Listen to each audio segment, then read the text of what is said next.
a tough one. I know. That's a very tough one. Especially because I'm not a scientist. Neither am I. I failed the sciences. But I think that's a pretty difficult one to answer, considering the fact that much of the science that you see today is trying to disprove the Bible. It's trying to prove that the Bible is a fictional book, or it was just written by a bunch of people who decided to have the same idea. But there's also many findings that also boost or rather kind of prove the faith of the Bible, right? They show, for example, I believe recently in the science circles, they showed that they discovered where the ark last parked, right, where it landed. And I guess parked is the wrong word, but It's okay. I am modern. Yeah. So with proof like that, it does begin to beg the question, is all science bad? Like, because some of it is actually benefiting you. You're seeing that the things you're reading about in this book that others are skeptical about actually happened. One of the things that I'm not sure will ever be proven was it Elisha or Elijah who disappeared? It was one of them, I think. There's one who went with a chariot of fire. Uh-huh. And then there's Enoch who just was no more. Oh yeah, Enoch. I get the names confused. Like I said, I'm not the most upstanding. But yeah, so there's things that can be proven. Yeah. And there's things that will never be proven, regardless of how much research. So as far as the faith and science goes, I don't think you necessarily need to prove it.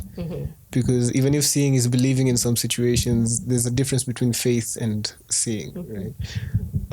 If you believe something, that means that it's not necessarily proven to you. So the difference becomes if you know or if you believe. And we believe in what the book tells us. We might not know it because we can't see it for ourselves, right?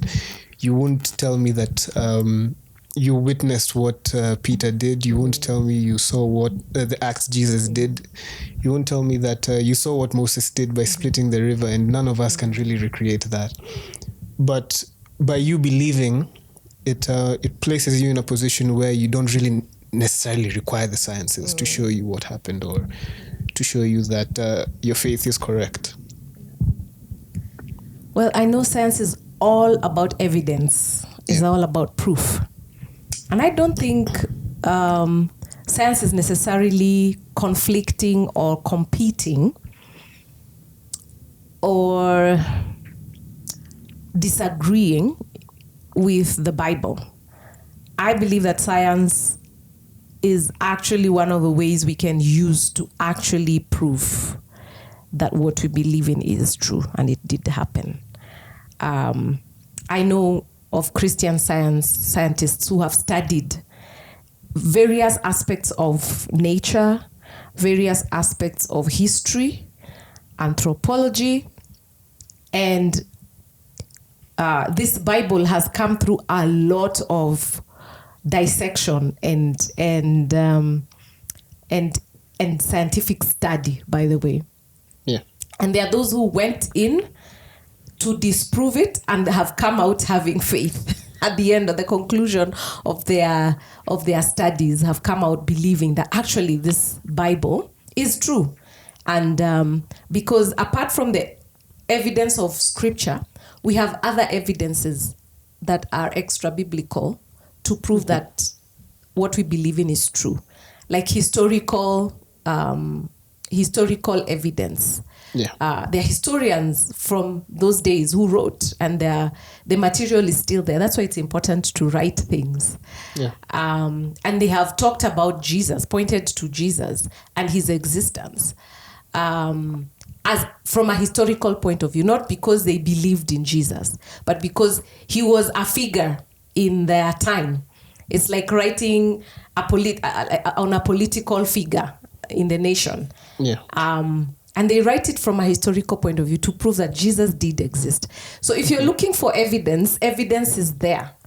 It's just that it involves a lot of reading and studying and digging to find it. So I know that a lot of the modernic point of view is to question everything, is to ask why, is to ask, give me proof, give me evidence, and why should I believe this?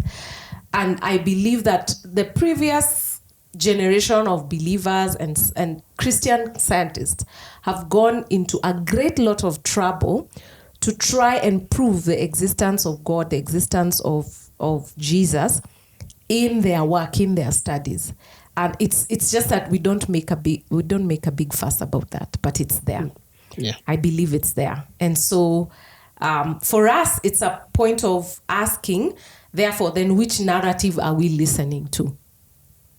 Because even at the point of Jesus's burial and death and resurrection, there was a conspiracy of silence. There are people who are paid to say, his body was stolen. Yeah. Yeah. So this is not something that has started today. This is something that has been there even in the day of Jesus.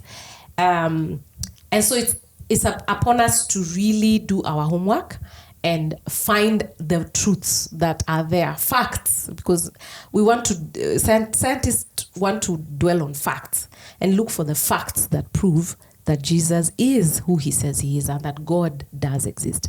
And there's plenty of proof. I was listening to this guy who studies stars the other day. His interest is in, is it astrology? Mm-hmm. And he can prove from scripture and connect what he sees in the skies with what he sees in scripture and prove that God does exist and that this world was made by God. Far disapproving the Big Bang Theory. And so there are theories that will come that will say, wow, based on this, we don't believe this God exists. Based on this, we don't believe Jesus exists. But we need to really listen to both sides of the story to be able to decide and to make that choice. At the risk of being ostracized, I also believe that the Big Bang Theory is kind of ridiculous. To think that if you hit something hard enough, it'll bring life. It's kind of counterintuitive, because by killing everything, you won't make everything, right? Because you look at how many different species we have and how they all function together to create the environment that we are in. It wouldn't make sense to say that just happened by chance. It wouldn't make sense to believe that, this just happened because a random rock hit another random rock and then suddenly life sprung up and everything worked how it was supposed to work, that anteaters exist to eat ants, that giraffes are tall enough to reach the plants where no other plant can reach, or that elephants have tusks to defend themselves. It doesn't make sense that something like that would cause such a such a big change in how the planet works. Because if that was the case, then all these other planets will also have life. It's not that they haven't been hit by meteors. In fact, most of these planets are defending the Earth from these meteor attacks or meteor strikes. I guess attacks would be still also a wrong word, but yeah. So if that was the case, then by now we would have already discovered some other form of life, because we send out telescopes and all these things to see other planets. There's telescopes that have gone out to Mars. There's telescopes that have gone out to planets that we don't even see in our night sky, like things that you won't see with the average telescope. So when you have a situation like that, then it makes you wonder if you really, really need the sciences, because that just proves that what is in the Bible might just as well be the truth, right? Because if it wasn't, then the situation, like I said before, we would have already discovered other life, like, for example, on Mars. I mean, there's proof there that there was water at some point, but there's no proof of life. Life itself is what we are searching for. And asteroids hit all the time. So why is it that Earth is any different from all these other planets? You can say that it's because it's the right distance from the sun. But if that was the case, then how does that happen by chance? How does that happen by mistake? Or, like, as they say, just a random asteroid hit, and that changed everything. And something interesting about this faith is that it's a combination of knowledge. So knowing things like this, their scientific truths and facts, is very important in element of our faith that we are not we don't focus a lot on. And then there is the experiential. So the experiential is where now you encounter that truth in a different space. But the truth encounter is an important element in this journey. And that's why we go through doubt. Doubt is a cognitive exercise. It's a cognitive space. It's in a cognitive space. It's in them thinking. And so when we reach a place where we think, you know what? I don't know whether I believe in God anymore. It's actually an exercise of thought. But then it is answered through experiential. And that's why we go further into experiencing to add on to the knowledge. And that experience with God, that encounter with the truth being Christ himself, then causes us to a place of faith, of believing. And then we also have to give some room for mystery, for God to be God. There's an element of mystery about him. Yeah. I think it's Deuteronomy 29:29. Says that the things that have been revealed to us are for us. And then there are things that have been hidden. Mm-hmm. And so there's a lot about God that way too mysterious. I usually say if God, we could figure God out, everything about him, then he would cease to be God. That's true. That's very true. The fact that he's mysterious also, there's an element of him that is too lofty for us to understand. There's an element of him that is too deep to grasp. That's what makes him God. Yeah. But then there's a lot more that is there for us to find and to know and understand and encounter. And he invites us to that. And so there's the two elements of faith that we need to engage in: the cognitive, in the way, the thinking, the thoughts, the knowledge. What do we know? And then what do we experience in that journey?